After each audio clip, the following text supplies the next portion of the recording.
नमस्कार, मैं अमित मौर्य। आप देख रहे हैं केजीएन लाइव न्यूज चैनल। आइए रुक करते हैं इस वक्त की बड़ी खबर की ओर, जहां ईरान इजरायल युद्ध की आज अब भारत तक महसूस की जा रही है।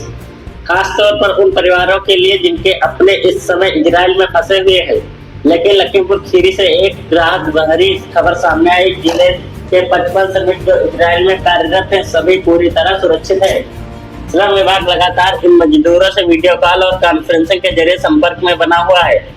आज सुबह तकरीबन 12 बजे लखीमपुर खीरी श्रम विभाग के कनिष्ठ सहायक अजय कुमार ने जानकारी दी कि सभी मजदूर सुरक्षित स्थानों पर हैं और उन्हें फिलहाल छुट्टी दे दी गई है। परिजनों का भी समय समय पर सूचना दी जा रही है ताकि किसी तरह की अफवाह या चिंता की स्थिति न बने। अजय कुमार ने यह भी बताया कि इजरायल जाने वाले श्रमिकों के दूसरे चरण में 99 लोगों को चयन हुआ था, लेकिन इनमें से वास्तव में कितने लोगों को भेजा गया इसकी पुष्टि अभी तक एनएसडीसी से नहीं हो सकी है।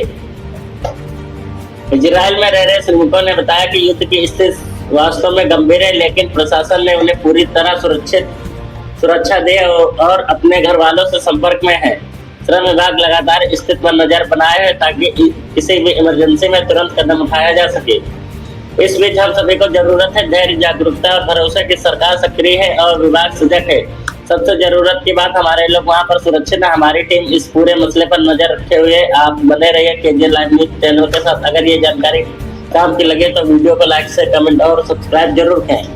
नमस्कार दोस्तों, इस वक्त लखीमपुर खीरी से एक बड़ी खबर सामने आ रही है, जहां पे मिडल ईस्ट में इजराइल और ईरान में जो वॉर चल रहा है वो बहुत ही ज्यादा उग्र हो चुका है। अब तृतीय विश्व युद्ध की तरफ पूरी दुनिया भागी जा रही है, झुकी जा रही है। ऐसा लगता है कि तृतीय विश्व युद्ध हो जाएगा। जैसे अमेरिका ने एक हमला किया है परमाणु संयंत्र ठिकानों पर, 3 जगहों पर हमला किया, नतांजो में, फोर्डो में, इस्फहान में, जो परमाणु ठिकानों को बर्बाद करने के लिए, ईरान के परमाणु संयंत्रों को खत्म करने के लिए जो हमला किया गया वो बेहद ही खतरनाक हमला था। इस हमले के बाद ये स्थिति आती है कि ईरान ने जो कहा है कि मैं बख्शूंगा नहीं, मैं छोड़ूंगा नहीं, और शुरुआत जो है अमेरिका ने की है और खत्म मैं करूंगा, कि गेम की अभी शुरुआत हुई है। ईरान ने जो अपने लफ्जों में, खुले लफ्जों में चेतावनी दी है अमेरिका को कि जो गेम शुरू किया गया है उस गेम को मैं खत्म करूंगा, तो कहीं ना कहीं ईरान अपनी स्थिति में मजबूत दिखाई दे रहा है और जो उसके प्रॉक्सी संगठन है वो भी कहीं ना कहीं मजबूती से उसके साथ खड़े हुए। हालांकि अभी तक रशिया का कोई बयान नहीं आया है, ना ही उत्तर कोरिया या चाइना को कोई बयान आया है, लेकिन अभी रात की क्या स्थिति होती है ये तो बाद में ही पता चलेगा।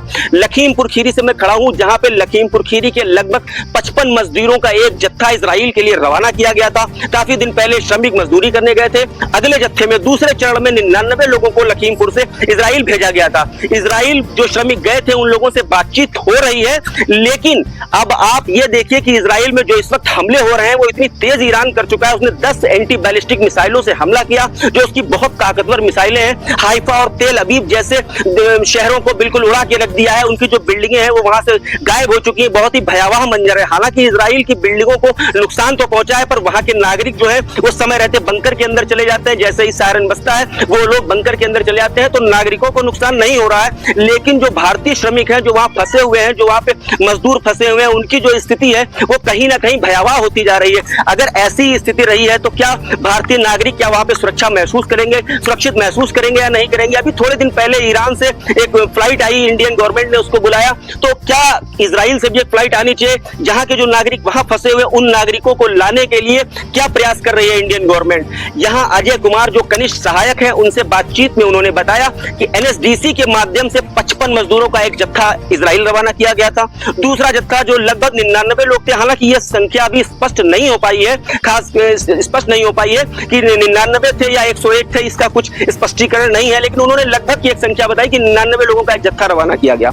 इजराइल में सिर्फ लखीमपुर खीरी के अगर 150 लोग फंसे हैं तो आप अंदाजा लगा सकते हैं कि भारत के कितने लोग इजराइल में होंगे, कितने श्रमिक होंगे, कितने लोग काम करने वाले होंगे, कितने नौकरी पेशा लोग होंगे जो इजराइल में इस वक्त फंसे हैं। इंडियन गवर्नमेंट ने अभी तक कोई ऐसा कदम नहीं उठाया है कि इजराइल से कोई एक फ्लाइट लखीमपुर के लिए या इंडिया के लिए रवाना हो इजराइल से कम कम यहाँ के नागरिकों की सुरक्षा प्रदान करे, क्योंकि इस समय जो हाइफा और तेल अवीव में हमले हो रहे हैं वो बहुत ही भीषण हो चुके हैं। स्क्रीन टाइमिंग सेकंड ले लो जो है का बेटा, चलो सेकंड ना बताएं, सेकंड में बची टाइमिंग सेकंड। तेल अवीव में और हाइफा में जो हमले हो रहे हैं वो भीषण घातक हो चुके हैं। इस समय हम लोग की ये पोजीशन है कि इजराइल में जगह जगह बमबारियां शुरू हो गई हैं, लोग भाग रहे हैं, सायरन बज रहे हैं, लोग अपने आप को बचाव कर रहे हैं, बंकरों में जा रहे हैं। अभी थोड़ी देर पहले एक टीवी 9 भारतवर्ष के एक रिपोर्टर का जो है वीडियो सामने आया है, जिसमें उसके सामने ही हमला हुआ है और वीडियो में वो कैद हो गया है। तो आप अंदाजा लगा सकते हैं कि इस वक्त तेल अवीव की स्थिति क्या खतरनाक हो चुकी है, हाइफा की स्थिति क्या खतरनाक हो चुकी है। इजराइल में जो लगातार हमले होते जा रहे हैं, वो हमले इतने भीषण हो चुके हैं ईरान, क्योंकि अब ईरान अमेरिका पर तो हमला नहीं कर पा रहा है, लेकिन कहीं ना कहीं वो अपनी भड़ास, अपनी खुन्नस इजराइल पर निकाल रहा है। तो ऐसी खुन्नस और भड़ास निकालने के बाद इजराइल का क्या हाल हो सकता है, अभी रात की स्थिति बाकी है। हो सकता है इसके प्रॉक्सी संगठन भी मैदान में आए, जो हमला करें। और लखीमपुर में जो मजदूर फंसे हुए हैं, इनकी स्थिति ऐसी है कि अभी तक तो वो कह रहे हैं कि सही है, लेकिन रात में हो सकता है कि स्थिति बिगड़े, और स्थिति कितनी भयावह हो सकती है इसका अंदाजा लगाना लगभग नामुमकिन है और मुश्किल लग रहा है। मैं केजीएन लाइव के लिए मुजीबुर रहमान खान, लखीमपुर। क्या नाम है सर आपका? मेरा नाम अजय कुमार है, मैं यहाँ कनिष्ठ सहायक के पद पर तैनात हूँ।